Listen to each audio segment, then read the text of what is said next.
আমরা এখন একটা বিশাল ঝুলন্ত ব্রিজের উপরে আছি। এই যে ব্রিজটা, একদিকে স্বচ্ছ পানি, অপরদিকে ঝুলন্ত ব্রিজ। আমরা কোথায় আছি এই ভিডিওতে সেটা বলে দিব। দেখেন এখানে পানি আছে, গোসল করা যাবে। এখানে তো অনেক সুন্দর। রুবেল, তোমার কেমন লাগতেছে? আমি লাফালে কি তুমি ভয় পাও?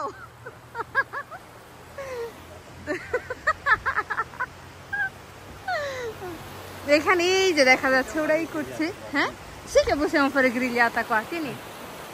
এখানে আমরা নেক্সট টাইম নিশ্চয়ই এসে গ্রিল করবো। সেই বাবা নদী যাইরা বাবা।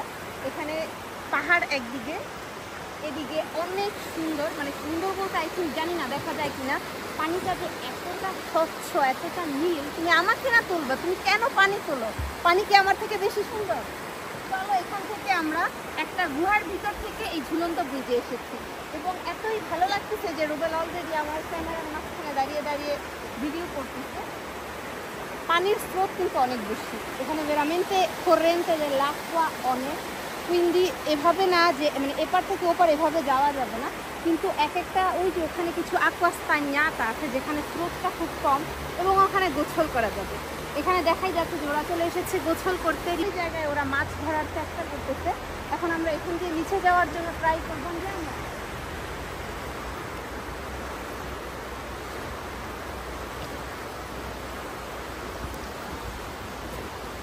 তাহলে রুবেল বলো বলো কিছু বলো।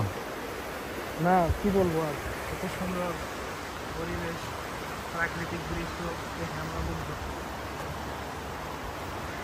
আমরা কিন্তু এই জায়গাটির উদ্দেশ্যে আসিনি, আমরা একটি লেকে যাচ্ছিলাম এবং যাওয়ার পথে এই সুন্দর জায়গাটি দেখলাম।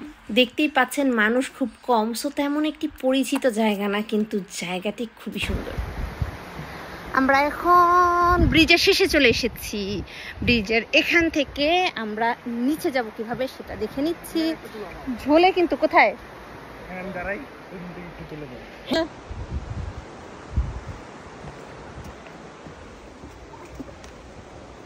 এখানে একটা রাস্তা আছে নিচে নামার, এখানে একটা রাস্তা আছে নিচে নামার। আমরা কোন দিকে নামবো? ওইটা বেশি ভালো লাগছে না এটা? রাস্তা নিয়ে কোনো সমস্যা নেই, দুই সাইড দিয়ে নিচে নামা যায়, আপনারা যে সাইড দিয়ে চান যেতে পারেন। কি থাকবে এখানে?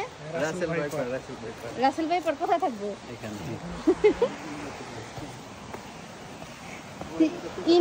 পানি।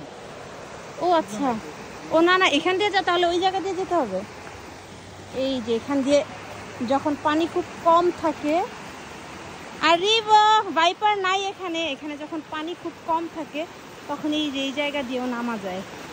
তুই বেছে এখান দিয়ে দেখাই যাচ্ছে যে কত পানির স্রোত, তো এখানে কোনোভাবেই নামা সম্ভব না।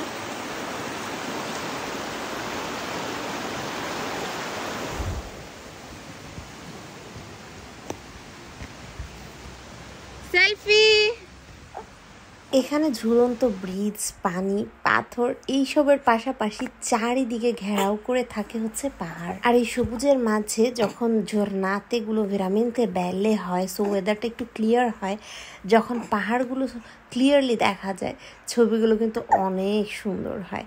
একটু উঁচা নিচে আছে, এখানে উঠতে একটু কষ্ট হতে পারে। যদি কেউ বাচ্চাদের মারসুপিওতে করে আনেন তাহলে অবশ্যই যদি কারো লাঠি থাকে সেটা সাথে নিয়ে আসবেন, খুব হেল্প হতে পারে। আর নয়তো আমাদের মতো আরেকজনের কাঁধে হাত ধরে ধরে তারপর উঠতে নামতে হবে। আমরা সব ছবি তুলে চলে যাচ্ছি এখন নিচে নামার পথে। Ah, ok, perfetto, grazie mille. Sotto c'è proprio tutta la spiaggia. E poi quando arrivate giù che ci sono i tronchi. Ci sono 2 o 3 tronchetti, però ok. basta che li scavalcate. Va bene, grazie mille. Quindi যতগুলো রাস্তা আছে এটা সবচেয়ে সহজটা? সহজ? হ্যাঁ, ওদিকে যাওয়া যাবে না? Pericoloso? No. Ok, perfetto. তাহলে আমাদের পিকলা জাহিরাকে নিয়ে এটা সবচেয়ে বেস্ট রাস্তা যাওয়ার জন্য। সালুতারে পড়ো, তোমার ফান্ডের সালুতারে পড়ো। জাহিরার ফান্ডের? জাহিরার ফান্ডরা আমাকে প্রতিদিনই বলে যে জাহিরার জন্য আলাদা একটা পেজ খুলে দিতে। ওয়াও,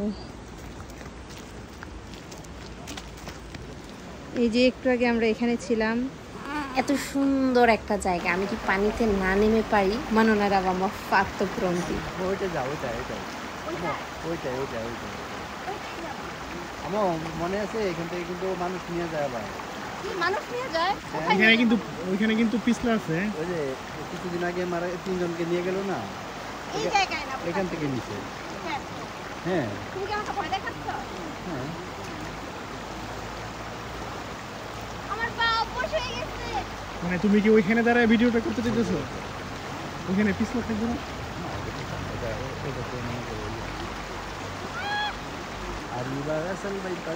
আমরা কিন্তু আজ এখানে আসার উদ্দেশ্যে রওনা দিইনি, আমরা একটি লাগোতে যাচ্ছিলাম এবং যাওয়ার পথে এটা একটি স্কোপ্যারতা, উনা বেলিসিমা স্কোপ্যারতা হয়েছে। জায়গাটা আই থিঙ্ক খুব বেশি একটি পরিচিত না, কারণ এখানে খুব অল্প মানুষ। এত সুন্দর জায়গা অনুযায়ী আমরাও একদম অপ্রস্তুতভাবে এসেছি, বাট আপনারাও চাইলে এখানে আসতে পারেন। সুন্দর জায়গায় আসার জন্য ফুল অ্যাড্রেসটি আমি দিয়ে দিচ্ছি, এবং এই জায়গার মতো আরো অনেক জায়গায় আজকে আমরা যাবো। ইনফ্যাক্ট এখন আমরা এখান থেকে লাগোদি আল্লেগেতে যাব এবং পাহাড়ের উপরে যাব, বেশ কয়েকটা জায়গায় যাব। আমি প্রত্যেকটা আলাদা আলাদা ভিডিও আপনাদের সাথে শেয়ার করব। সেই ভিডিওগুলো দেখার জন্য সাবস্ক্রাইব করুন ঋতুজ ইটালিয়ান বাংলা ওয়ার্ল্ড। ও কিছুই করতেছে, দেখো তো কিছুই করতেছে। পাথর দিলাম, পাথর চোর কেন? পাথর চুরি করে আসছি আমরা। পাথর চোর যেন কোথাকার না।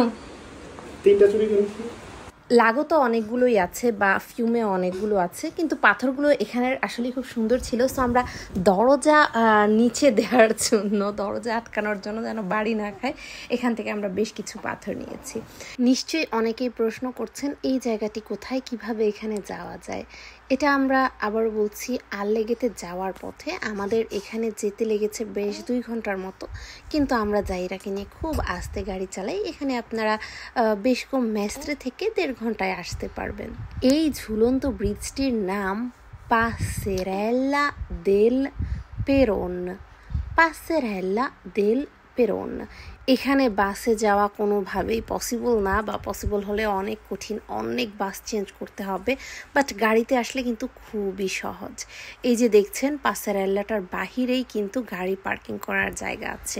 সো যারা এখানে আসতে চান, আমি অ্যাড্রেসটি দিয়ে দিচ্ছি, গুগলে পাসেরেল্লা দেল পেরন লিখবেন এবং এটা হচ্ছে পার্কেজ্জোটি। এখানে পার্কিং করে জাস্ট পাসেরেল্লাটি পার করে রাস্তার এই সাইড দিয়ে, এখানে যে আমি টিক দিয়ে দিয়েছি, এখানে সবচেয়ে সহজ রাস্তাটি আছে, যেখানে বাচ্চাদের নিয়েও নামতে পারবেন খুব ইজিলি। এখান থেকে আমরা চলে যাচ্ছি, বাট আমাদের ট্যুর শেষ না, কেবল শুরু। এখান থেকে চলে যাচ্ছি লাগোদি আল্লেগেতে, এবং সেখানে খুব স্পেশাল কিছু জায়গা আছে। সেই জায়গাগুলো আপনাদের সাথে শেয়ার করব অবশ্যই নেক্সট কোনো এক ভিডিওতে। ভিডিওগুলো মিস না করার জন্য এবং স্পেশালি এই জায়গাগুলোতে যেতে চাইলে পজিশনগুলো মিস না করার জন্য সাবস্ক্রাইব করুন, ফলো করুন Rituj Italian Bangla world Facebook page, অথবা ঋতুজ ইটালিয়ান ক্লাস ইউটিউব বা টিকটকে। লাইক ও শেয়ার করতে ভুলে যাবেন না। আমাদের দেখা হবে নেক্সট ভিডিওতে। আসসালামু আলাইকুম, আল্লাহ হাফিজ।